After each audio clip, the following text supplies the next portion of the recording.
welcome to Down About Thailand, in the rain, still on Koh Chang, in isolation. Now, not for 1 minute did I think I had it bad in isolation, but I've got a very good interview to show you, very heartwarming actually. It's an expat called Anthony, who through work got stranded abroad, in Nigeria of all places, whilst at the same time he has a newborn baby here with his wife. Now, whilst many of us have been able to isolate with family around us, Anthony, and he's not alone, is completely stranded and has to rely on technology such as FaceTime to see how his family is doing. He still has no idea of when he's going to be able to go back to Thailand, and I interviewed him to find out what life has been. Now, I let the interview go on after I wrapped up because he said a few interesting words afterwards.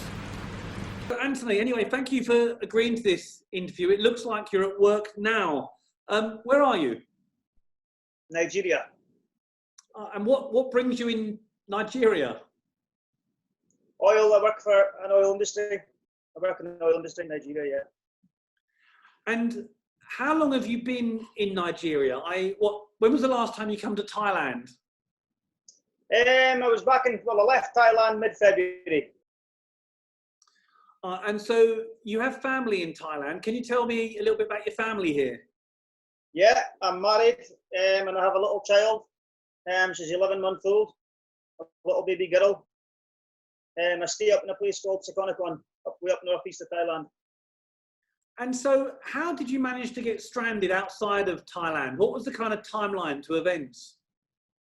Well, as you just can't, when you work in the oil industry, it's very difficult just to up sticks and leave your rotation. I'm bound by a 5-and-5 contract.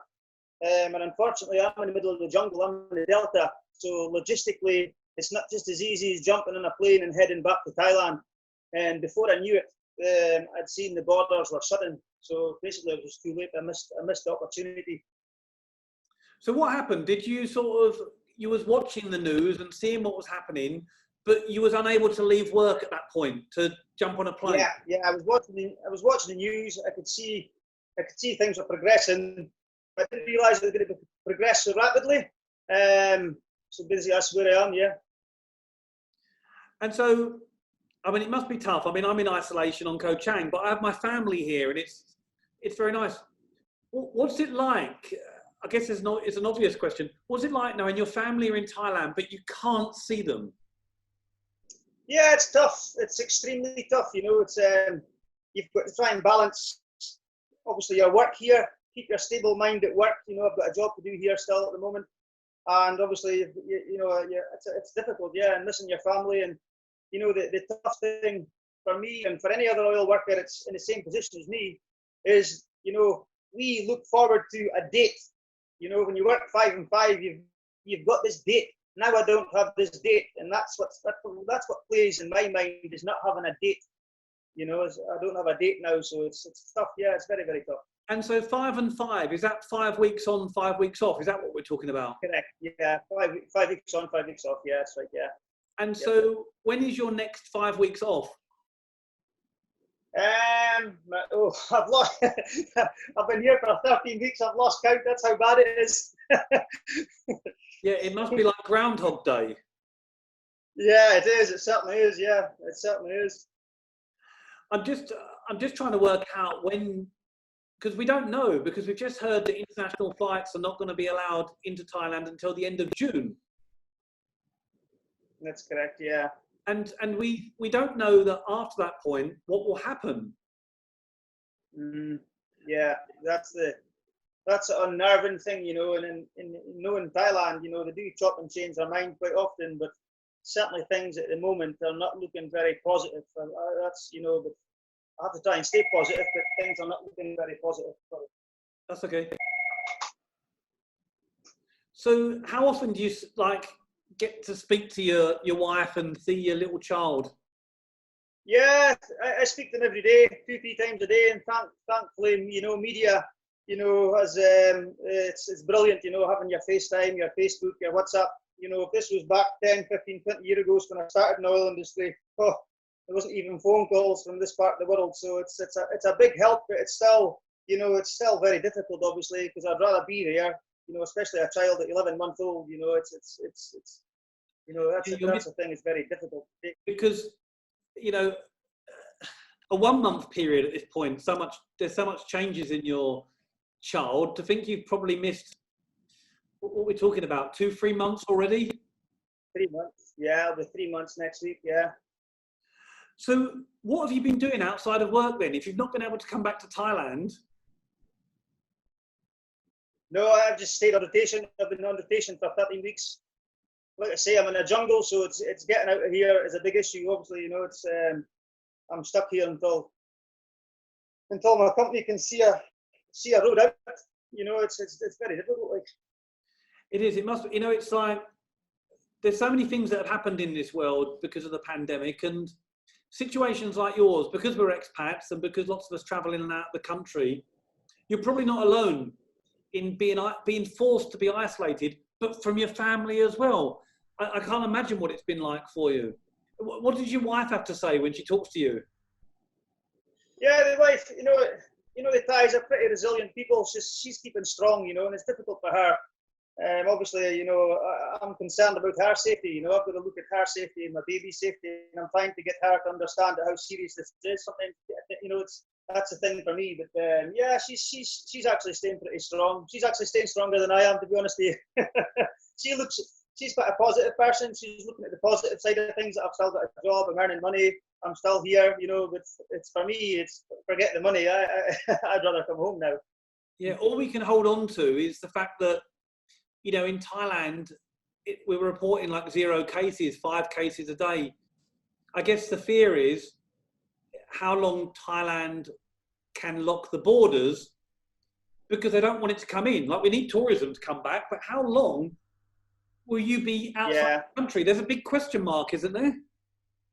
Yeah, there is. Yeah, it's difficult, and you know, for us, a lot of us expats, you know, I gave up staying in the UK 7 years ago, and there's a point to make for expats that stuck abroad. You know, the British Embassy. We contacted the British Embassy, and we don't qualify. We don't qualify for these repatriated flights because on the website got to reside. Well, I don't reside in Britain. You know, I reside in Thailand. Yeah. So, you know, and that's another issue. You know, I don't know if some of the guys are aware of that, like, but I've checked that out, and unfortunately, it's, you know, we're definitely stuck in no man's land. No man's land is the right word for it, because, I mean, I guess at least if you're a Brit in the UK, you're in the UK, you can still do normal things, but you're not. You're just stuck in your workplace. Yeah. Yep. I guess all I can do is say good luck, and I just hope things change. I mean, we need a vaccine, I guess, so that the world can return to some kind of normality and you can get back to your family and start life again. Yeah, definitely. Yeah, I just hope that Thailand, you know, the Thailand government will take a lot of us expats, you know, not just oil workers. There's a lot of other people stuck abroad. But I hope they look at our case, and, you know, and I'm willing to do the 2-week quarantine, pay for the quarantine. I can here, you know, we've got a medical centre here, you know, we're quite in a big camp here, so we've got a medical centre here, so getting COVID tests is no problem, you know, and getting that, you know, and getting the COVID insurance, no problem. So I'm hoping it look down that route and look at us expats and it's got family and say, right, okay, maybe. You know. Yeah, that would be sensible. So, are there no flights coming into Thailand from Nigeria, you know, whereby you can show your paperwork and be put in quarantine? No, there's nothing. Even the Nigerian airspace has been closed until the 4th of June. So I'm at both ends here. Has Nigeria been hit badly by COVID or not? No, it's not too bad. But again, can we believe these figures? But they're stating no, that it's not too bad at all. They seem to have a grip on it. But one thing for Nigeria, you know, they're used to dealing with these sort of pandemic, yeah. But you know, they've got the Lassa fever, they've got Ebola, and you know that a lot of people looked at Nigeria and think they would fail, and they didn't. You know, so they do seem to have a grip on it. But again, can we believe these figures? Maybe these figures have been nudged. We don't know. Yeah.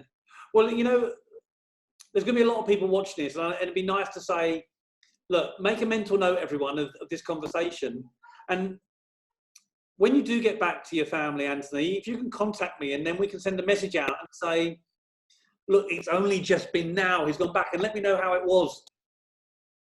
Yeah, I certainly will. Yeah, no problem at all. Yeah.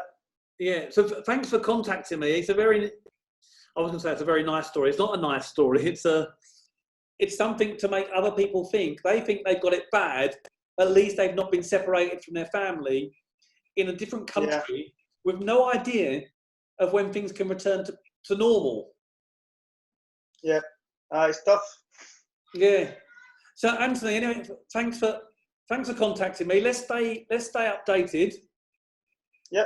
Okay, no problem at all, Dan. Yeah. And I'll see you soon. Yeah. Okay. Thanks, Dan. Cheers, man. Okay. Right. I've just stopped. I haven't stopped the recording yet, but that section there we can use. I'll probably edit it now. And yeah, no problem, Dan. Yeah. It'd be interesting to see how many people come out of the woodwork that have got a similar story to yours. Yeah, well, see, for here, for this camp, you know, I work for Chevron here. In this camp, there's 2 other expats that stay in Thailand. There's one American and there's another British guy, and we're both in the same situation. But I know, you know, I joined a Facebook for expats around abroad, and there was a poll on where you're stuck. And I know there's another 3 expats. In fact, I know 2 of them actually. They live up in Sekonikon, believe it or not. Also, they're stuck here in Nigeria, and they're actually in a worse situation. They're stuck out in the middle of the sea in oil rig. That's even worse. You're stuck in a small space, but at least here we're in a camp. You know, we're in a big camp here. There's 2,000 personnel in this camp. So life here, Dan, is normal as such. You know, and Chevron have done an excellent job. They've kept COVID out of this camp. You know, which is hats off to Chevron for that. So life here seems normal, but obviously, you know, out of there, it's not normal. As normal as it can be. Yeah. It's amazing, isn't it? It's technology. I'm on Koh Chang, and you're in Nigeria, and we're able to have a call like this. Oh, I tell you, it's fantastic. It would have been a nightmare. You made a good point. It would have been a nightmare if this virus had happened when we didn't have this technology to stay so well connected. Oh man, definitely. Like, you know, I've been in the oil industry now for 22 years, and 22 years ago, I actually came. And one of my first jobs was Nigeria, and we didn't even have phones. I was here for 6 weeks, 7 weeks, and you couldn't call home. So this is the you know, the FaceTime and stuff. Oh, it's fantastic. Yeah, it's a big help. It's a big help. Yeah. Well, anyway, let me know when you get back to Thailand. Yeah, I will do. I'll keep you updated, Dan. Thanks for listening to me anyway. Okay. And if it makes you feel any better, it's just started raining where I am. Oh, well, it's lovely here. Hot. Yeah, I bet. What a different country to experience. Oh, I'm telling you. Okay, Anthony. Okay. I'll stay updated with you. Okay, thanks, Dan. Cheers, man. Bye.